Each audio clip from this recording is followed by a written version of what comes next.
শান্তির দরকার সবাই।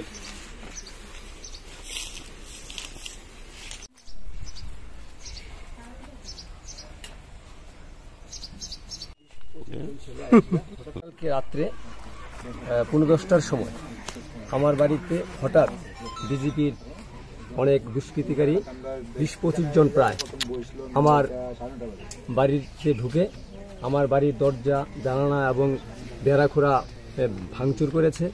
তখন আমি যখন ভয়ে চিৎকার পাকড়া শুরু করেছি এবং আমার এই ছেলে সন্তানরা আমার বাড়ির পরিবার সবাই যখন চিৎকার পাকড়া শুরু করেছে, তখন পাড়ার লোক তখন ছুটে আসছে। তখন তারা ভয়ে আমাদের এই বাড়ির পাশে গিয়ে এই 4 রাউন্ড গুলি করেছে। তারা আমাদের যখন লোক জড়ো হতে শুরু করেছে তখন আস্তে আস্তে তারা ওই দিকে চলে গেছে।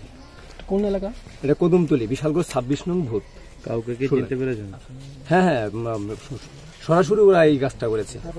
কে কে ছিল? হারাদন বণিক, রাকেশ বণিক, উৎফল বণিক, এই জন্টু সরকার, এই জওহরলাল বণিক, তারা করেছে। বিকাশ বণিক। এই ঘটনার পেছনে কি থাকতে পারে, মানে কেন করেছে? কারণ এটা তারা আমরা সিপিআইএম করি এবং আমাদেরকে ভয় দেখানোর জন্য, যাতে এই ভোটের দিন আমরা ভোটের মধ্যে না যাই, ভোটে অংশগ্রহণ না করি, এই এলাকার মানুষকে স্তব্ধ করার জন্য, এলাকার মানুষকে ভয়ভীতি দেখার জন্য এগুলো করছে। কালকে কি মানে আপনারা থানায় জানিয়েছিলেন ব্যাপারটা? হ্যাঁ, থানায় জানিয়েছি এবং আমাদের যে সেক্টর অফিসার আছে ওনাকে জানিয়েছি।